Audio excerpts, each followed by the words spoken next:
Hello students, आज के ई lecture का टॉपिक है modes of operation of 8253 programmable interval timer. पिछले आईसी में हमने इस आईसी के ब्लॉक डायग्राम को समझा था। ब्लॉक डायग्राम के इम्पोर्टेंट पॉइंट्स थे कि इसमें 3 16-बिट डाउन काउंटर्स हैं जिनका यूज काउंटिंग के लिए यूज किया जाता है। तीनों काउंटर्स के अंदर 2 इनपुट लाइंस क्लॉक व गेट और एक आउटपुट लाइन आउट सिग्नल होता है। डाटा बस बफर माइक्रो प्रोसेसर की डाटा बस के साथ कनेक्टेड है। रीड राइट लॉजिक के अंदर 5 सिग्नल से एक सिग्नल चिप सेलेक्ट जो कि आईसी को सिलेक्ट करने के लिए यूज किया जाता है, वह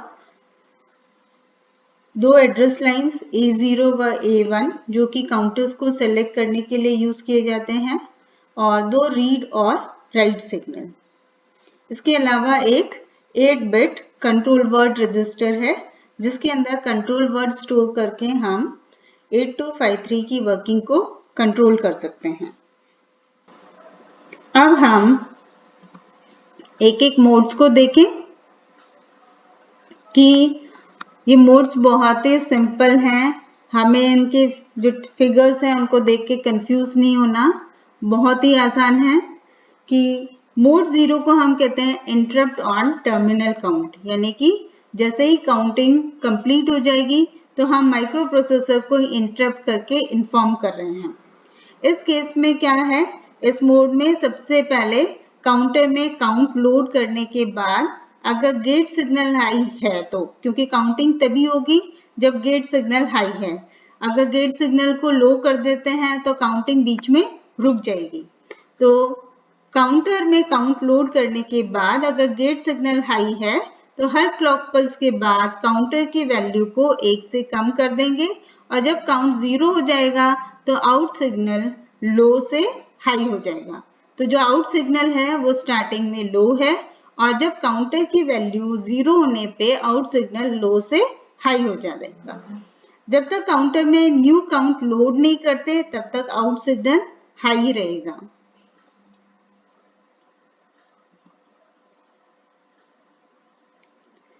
यहाँ ये हमारी क्लॉक पल्स है। राइट सिग्नल को लो करके हमने काउंट रजिस्टर के अंदर काउंट की वैल्यू को स्टोर किया है।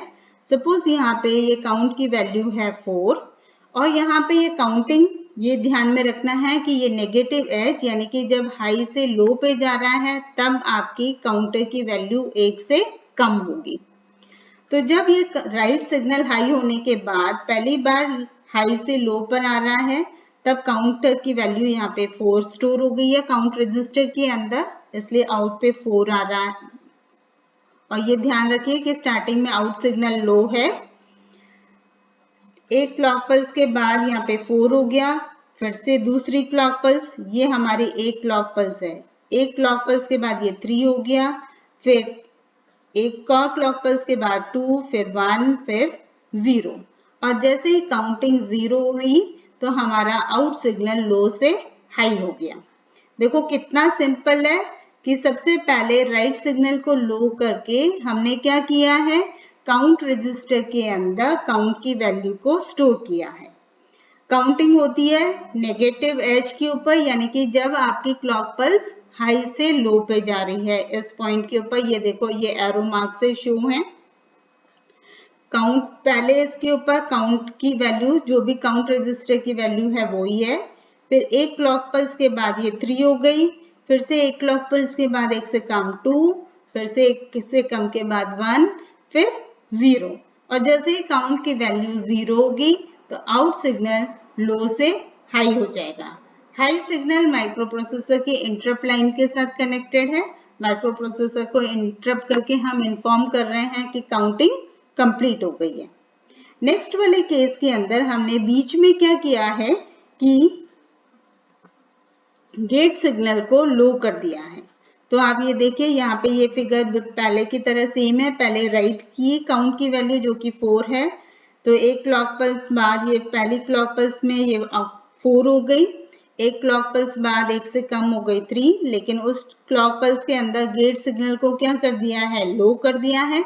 लो करने से जब तक ये लो है तब तक ये काउंटर की वैल्यू में कोई चेंज नहीं आया, ये 3 है, 3 रही।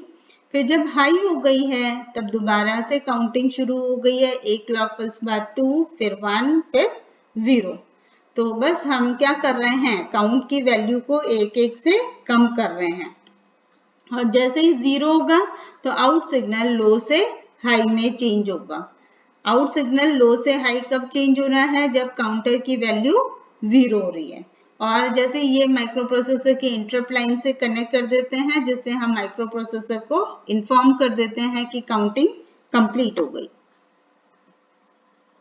नेक्स्ट मोड है hardware retriggerable one shot.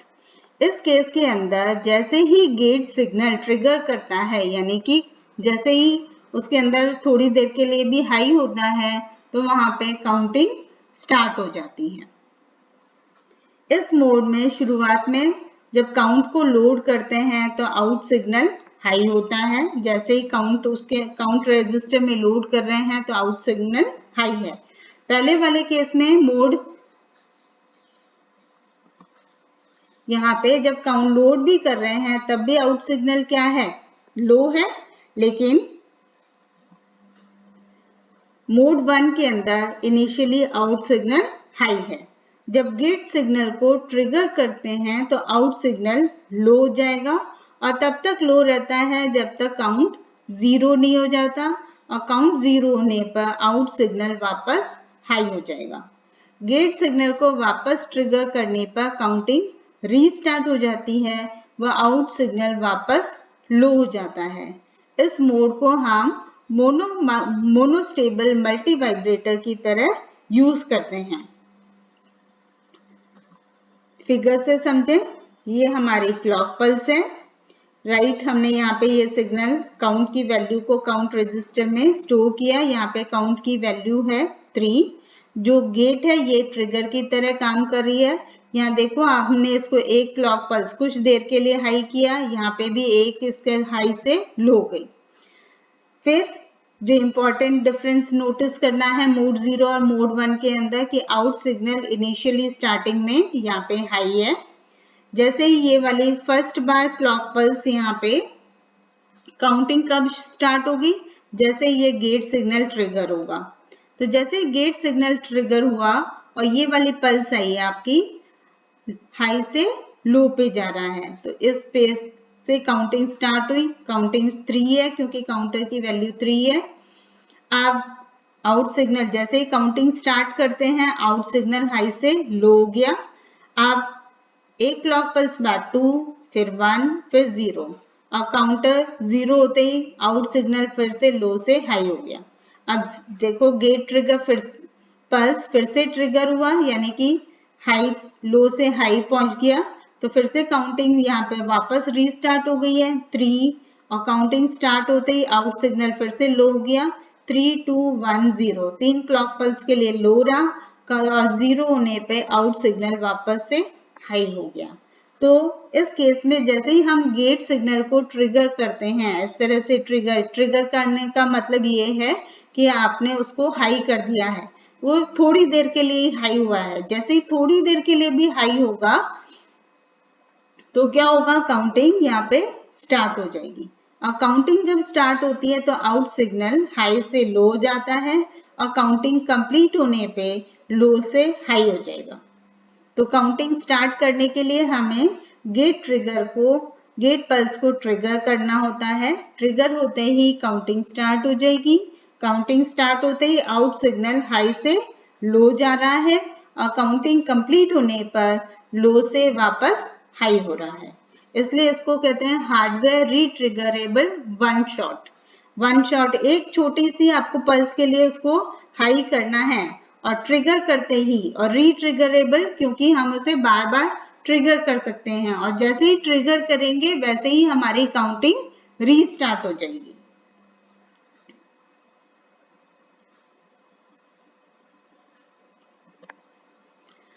Next है मोड 2 रेट जनरेटर। मोड 0 हमने इंटरप्ट ऑन टर्मिनल काउंट था, और mode 1 hardware retriggerable one shot. Mode 2 है रेट जनरेटर। इस मोड का यूज एक क्लॉक पीरियड के बराबर पल्स जनरेट करने के लिए यूज किया जाता है। एक तरह से ट्रिगर पल्स को जनरेट करने के लिए यूज किया जाता है। पल्स एक रेगुलर इंटरवल पर जनरेट होती है, इसलिए इसको कहते हैं रेट जनरेटर। क्या करना है इस केस में, काउंट रजिस्टर में काउंट को लोड करना है और लोड करने से क्या होगा, करने पर आउट सिग्नल काउंट 1 होने तक हाई रहेगा और फिर एक क्लॉक पल्स के लिए लो हो जाता है। हमेशा आउट सिग्नल क्या है, हाई, लेकिन कब तक, जब तक वो काउंटिंग कर रहा है, कहां से, काउंट से लेके 1 तक, और जब 0 होगा तब ये लो हो जाएगा और फिर से इसकी वैल्यू हाई हो जाएगी। फिगर से समझे, यहाँ पे काउंट रजिस्टर में काउंट लोड करने पे आउट सिग्नल काउंट 1 होने तक हाई रहता है और फिर एक क्लॉक पल्स के लिए लो हो जाता है। काउंट की वैल्यू काउंटर में वापस ऑटोमेटिकली रीलोड हो जाती है, जिससे रेगुलर इंटरवल पर पल्स पुनः जनरेट होती रहती है। इस मोड में काउंट की वैल्यू 1 नहीं हो सकती है।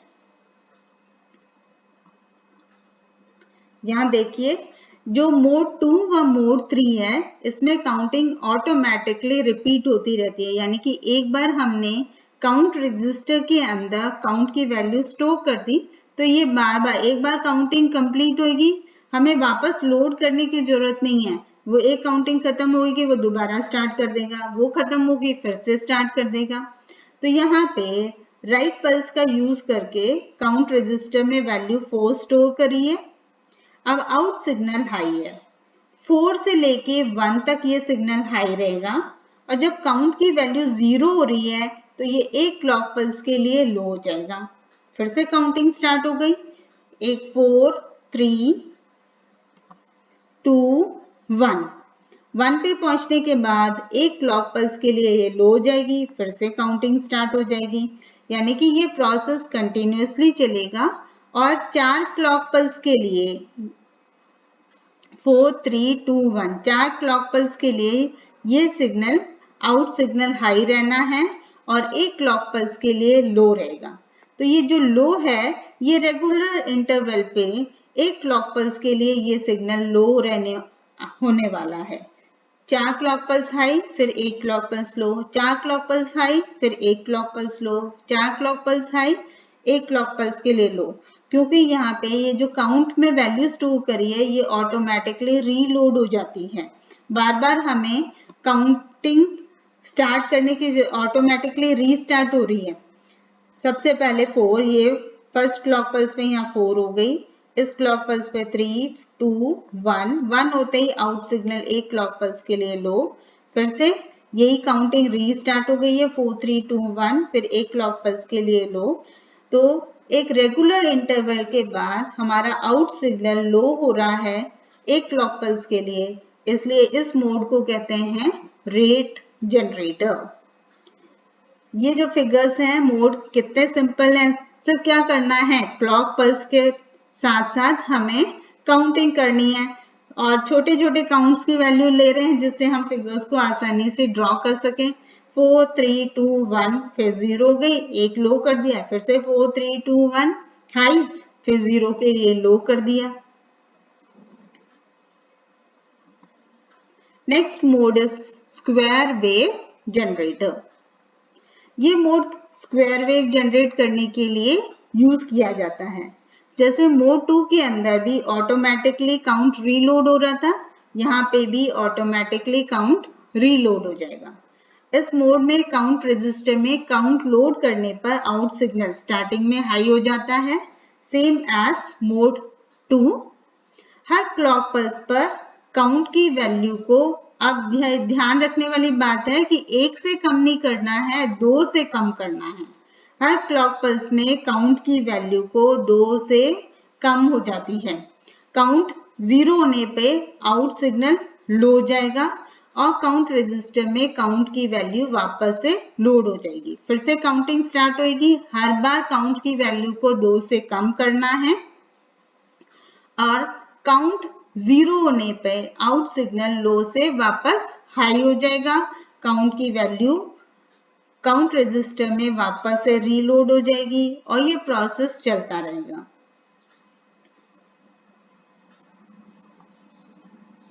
तो यहाँ पे आप देखिए कि ये हमारी क्लॉक पल्स है।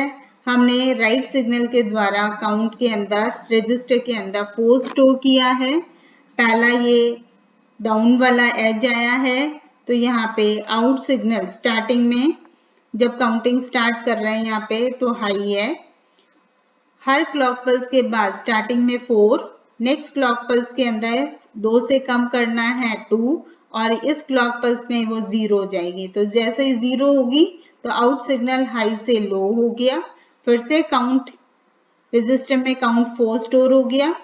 अगले क्लॉक पल्स में 2 और यहाँ पे 0 होने पे आउट सिग्नल वापस से लो से हाई हो गया। फिर से काउंट स्टोर होगी। तो ध्यान से देखना है, स्क्वायर वेव के अंदर काउंट की वैल्यू हमेशा 2 से कम हो रही है। पहले 4 था, फिर 2, फिर 0 पे हाई से लो, फिर से 4, 2, 0 पे लो से हाई। तो जैसे ही काउंटिंग कंप्लीट हो रही है, आउट सिग्नल एक बार हाई है, दूसरी बार लो है, फिर हाई है, फिर लो है और इस तरह से हमें स्क्वायर वेव जनरेट हो रही है। लेकिन अगर हमारी काउंट की वैल्यू, ये तो इवन नंबर था तो इस तरह से कार्य कर रही है, लेकिन अगर काउंट की वैल्यू ऑड नंबर है तो जब हम काउंटिंग स्टार्ट कर रहे हैं तो पहली बार ये 1 से डिक्रीमेंट हो रहा है जिससे काउंट की वैल्यू एक इवन नंबर हो जाए। 5 को 1 से कम किया, 4 इवन नंबर आ गया और एक बार इवन नंबर आ गया तब हम 2 से कम करेंगे, 4 से 2, फिर ये अगले इस केस में आउट सिग्नल हाई है। अगली बार जब काउंट में रीलोड हुआ तो पहले जहां 1 से डिक्रीमेंट किया था 5, अब 1 की जगह 3 से डिक्रीमेंट कर रहे हैं हम। तो ये यहाँ से 3 से कम करने से 5 की वैल्यू क्या हो गई, 2 और 2 को फिर 2 से कम किया तो ये 0। तो ऑड नंबर के अंदर फर्स्ट टाइम जब आउट सिग्नल हाई है तो हम ऑड काउंट को 1 से कम कर रहे हैं, यानी कि 1 से कम कर रहे हैं, तो ये 5 से 4 हो गया। काउंटिंग कंप्लीट हो गई, आउट सिग्नल हाई से लो हो गया।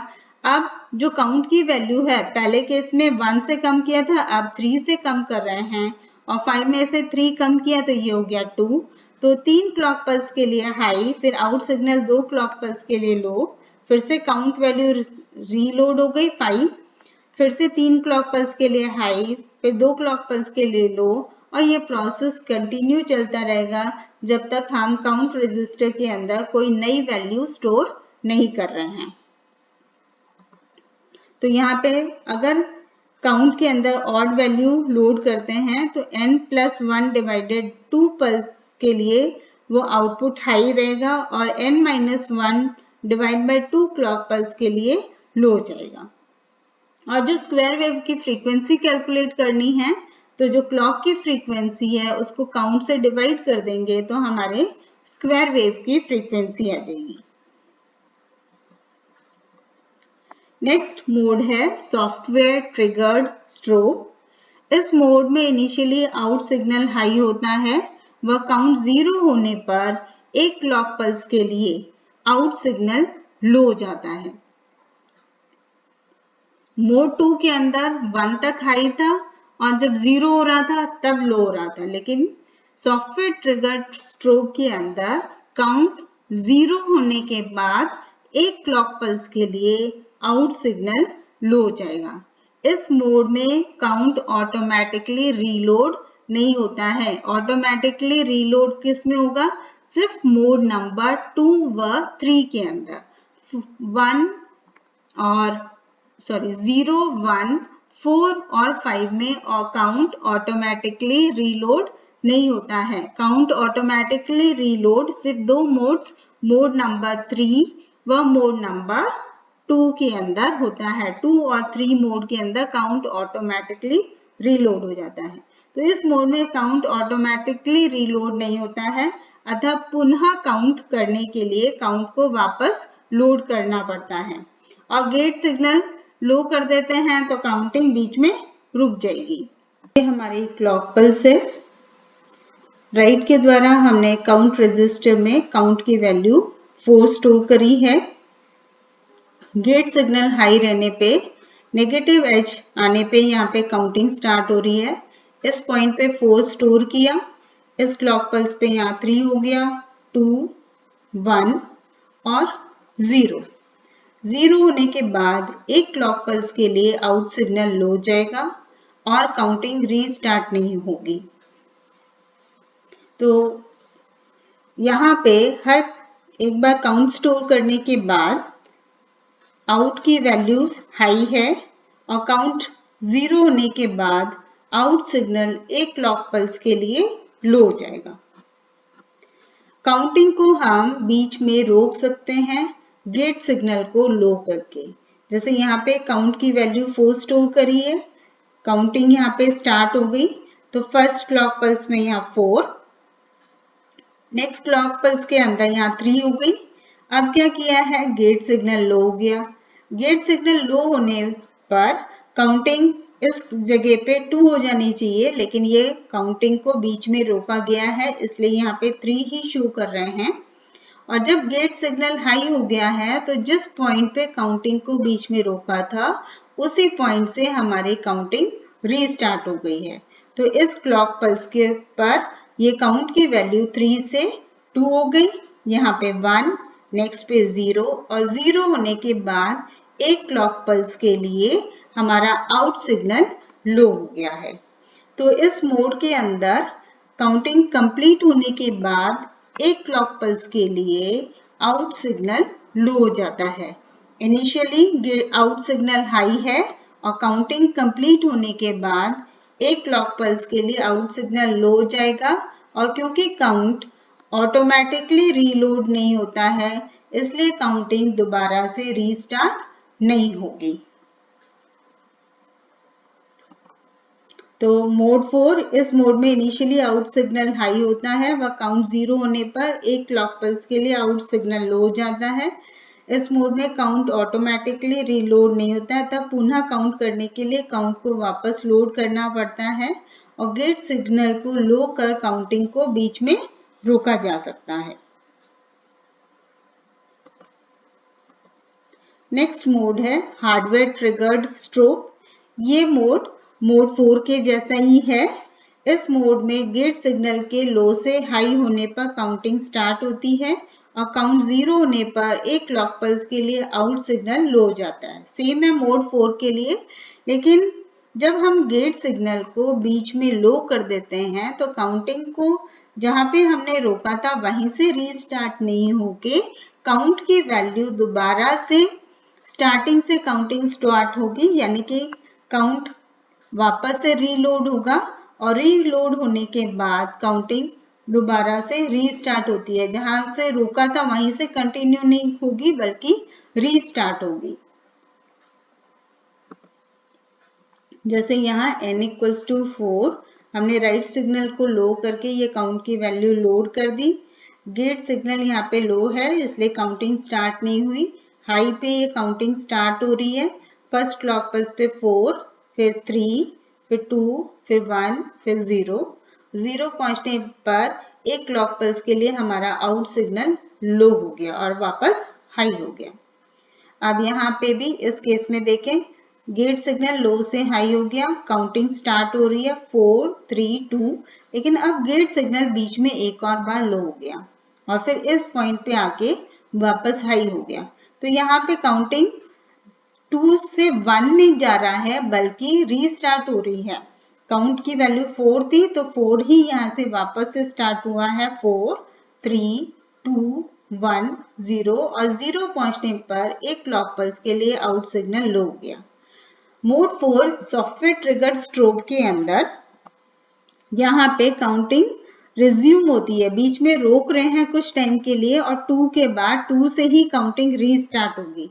जबकि मोड 5 के अंदर ये काउंट रीलोड होके फिर काउंटिंग स्टार्ट हो रही है। तो ये थे हमारे different modes from mode 0 to mode 5। Next एक क्वेश्चन देख रहे हैं, determine the control word for 8253 to generate a square wave and write an assembly language program using 8085. अब 8253 की वर्किंग को कंट्रोल करने के लिए हमें सबसे पहले कंट्रोल रजिस्टर के अंदर कंट्रोल वर्ड को स्टोर करना है। अब कंट्रोल रजिस्टर की जो सबसे पहली वाली बिट है वो हमें बताती है कि हमें बीसीडी में काउंटिंग करनी है या बाइनरी में काउंटिंग करनी है। अगर हम इस बिट पोजीशन पे हमने 0 स्टोर कर दिया, इसका मतलब हम बाइनरी में काउंटिंग कर रहे हैं। नेक्स्ट 3 बिट हमें बताती है कि हम काउंटर को कौन से मोड में काम में ले रहे हैं। स्क्वायर वेव जनरेटर मोड 3 है, तो 3 की वैल्यू यहाँ स्टोर करी है 0 1 1। तो ये 0 1 1 बता रहा है कि काउंटर को हम मोड 3 में यूज करने वाले हैं। नेक्स्ट 0 1 जो हमारा काउंट है वो 8 बिट का है और उसे हम लोअर बाइट काउंट रजिस्टर के लोअर बाइट में स्टोर करना है। इसलिए इन 2 बिट्स की वैल्यू 0 1, हायर ऑर्डर बाइट में स्टोर करना है तो 1 0 और पूरे 16 बिट काउंट रजिस्टर में स्टोर करने हैं तो 1 1, जहां पे पहले लोअर ऑर्डर बाइट स्टोर होगी फिर हायर ऑर्डर बाइट स्टोर होगी। क्योंकि हम काउंट 8 बिट का एज्यूम कर रहे हैं और उसे लोअर बाइट में स्टोर कर रहे हैं, इसलिए D5 व D4 की वैल्यू को हमने 0 1 रखा है और काउंटर 0 यूज कर रहे हैं, इसलिए SC1 और SC0 की वैल्यू को 0 0 रखा है। तो ये पहली 2 बिट बता रही हैं कि हम काउंटर 0 यूज कर रहे हैं। 0 1 बता रहा है कि काउंट रजिस्टर की लोअर ऑर्डर बाइट में 8 बिट काउंट स्टोर होगा। 0 1 1 ये बता रहा है कि हम मोड 3 यानी कि स्क्वायर वेव जनरेटर में काउंटर को यूज करेंगे और 0 बता रहा है कि हम बाइनरी में काउंटिंग करेंगे। तो ये वैल्यू हो गई है 16H और काउंट को हम स्टार्टिंग में मान रहे हैं 10, जिसको बाइनरी में लिखा है 0AH। MVIA ये कंट्रोल वर्ड की वैल्यू हमने एक्यूमुलेटर में स्टोर करी। आउट 83 ये हमारे कंट्रोल रजिस्टर का एड्रेस है, जहां पे हम A7 की वैल्यू को 1 और कंट्रोल रजिस्टर के लिए A1 A0 की वैल्यू है 1, तो A7 की वैल्यू को 1, A6 से लेके A2 की वैल्यू 0 और कंट्रोल रजिस्टर के लिए A1 A0 की वैल्यू फिक्स है जो कि है 1 1। तो इसे आंसर एड्रेस आ गया है 83H। तो ये 2 कमांड से हमारे ये control word 16H control register में स्टोर हो जाएगा और ये कंट्रोल रजिस्टर में स्टोर करने से हमने काउंटर को इस तरह से कि काउंटर 0 यूज करना है, सिंगल बाइट का काउंट है, मोड 3 में और बाइनरी में काउंटिंग करनी है, ये वर्किंग हमने स्पेसिफाई कर दी। अब काउंटिंग स्टार्ट करने के लिए काउंट की वैल्यू काउंटर 0 में स्टोर करना है, तो काउंट कितना एज्यूम किया है 0AH, तो 0AH एक्यूमुलेटर में स्टोर किया और आउट 80H ये काउंटर 0 का एड्रेस है और काउंटर 0 के लिए A1 A0 की वैल्यू हो जाएगी 0 0, जैसे हमने पिछले ई लेक्चर में देखा था। तो यहाँ पे काउंटर 0 का एड्रेस है 80H। तो ये 2 कमांड से ये काउंट की वैल्यू काउंटर 0 के काउंटर रजिस्टर के अंदर स्टोर हो जाएगी और इसके बाद कंट्रोल वर्ड के अनुसार काउंटिंग क्लॉक पल्स मिलते ही काउंटिंग स्टार्ट हो जाएगी। क्योंकि ये 0A इवन नंबर है तो यहाँ पे 5 क्लॉक पल्स के लिए आउट सिग्नल हाई होगा, 5 क्लॉक पल्स के लिए लो जाएगा, फिर से 5 क्लॉक पल्स के लिए हाई, 5 क्लॉक पल्स के लिए लो और प्रोसेस कंटिन्यूसली चलता रहेगा जब तक कि हम काउंटर के काउंट रजिस्टर के अंदर वैल्यू चेंज नहीं करें। तो इस ई लेक्चर के अंदर हमने 8253 के मोड्स ऑफ ऑपरेशन को देखा व एक प्रोग्रामिंग एग्जांपल भी देखा।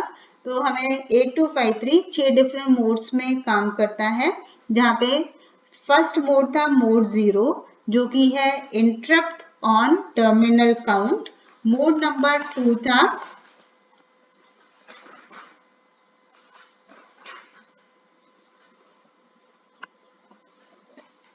interrupt on terminal count, mode 2 rate generator, mode 3 square wave generator, mode 4 hardware triggered strobe mode 4 software triggered strobe और mode 5 hardware triggered strobe. तो होप आप लोगों को सारे मोड समझ में आ गए होंगे. Thank you for listening. Thank you.